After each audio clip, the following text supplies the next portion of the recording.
presented by Kia. Casey Stern, Steve Smith, Grant Hill. Congrats to Coach Stotts, 400 wins. And how about Dame? 10 threes, but in the biggest spot of the game, up one, doesn't settle for a three, goes in, hits a big two. At the time, he knew not to push it, even though he had that shooter's touches he just talked about all night. Yeah, and what I love is he was 10 for 15, efficient. And like you said, understanding the game, understanding it's not about him. He's always going to have big numbers. He has that type of talent, but able to make plays, winning plays, and he did down on stretch. You can see he's always had that type of talent, but right now he's understanding how he can put his imprint on the game and have winning plays right now. I love the way he's playing. Doesn't get enough recognition. Unfortunately, don't get a chance to see him a lot in Portland, but he's one of the top players in this league, night in and night out for the last 2 or 3 seasons. You know, Grant, they've had two players in the backcourt together now for years that we've seen it with CJ too. At given times, they could take over a quarter, take over a game. How about the fact you're down 8 to Orlando at home? You know you got to win this game. That Dame says, you know what, as the guy, the star, the leader of this team, I got to put it on as a great second half helps him to a win. And that's what you want from your best player, from your star player. And this is what Lillard has been doing really since the time he arrived in the league as a rookie. And his confidence, his shot-making ability.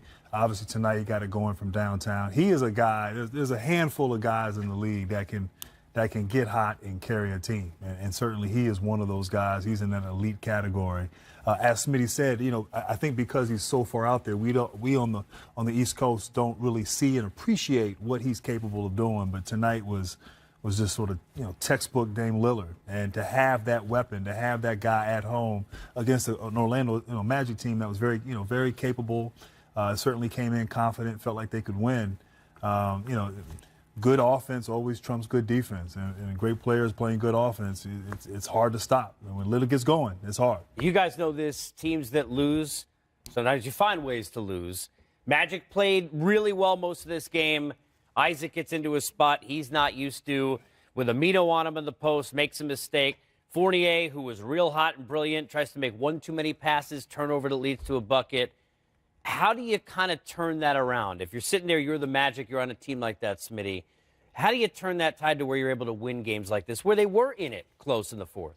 Well, I think that's where the assistant coaches and the coaches film work. When you're a young guy, you know, you're not in a lot of situations. You haven't been in a lot of these situations, so you have to do a lot of film work. You got to have a lot of communication with your coaching staff, with your players, and I think that's where young teams, they have a hard time. You know, they let this go. They go home. They talk to their friends. They talk to everybody else. But you got to talk to your teammates, and that's what veterans do. That's what winning teams do. And Orlando's turned the corner. They're not all the way there. They still have some inexperience, but I like the way they're playing. They're playing hard, and they're in games this year. Little more Magic than they've had in the past, but still a lot of learning to do.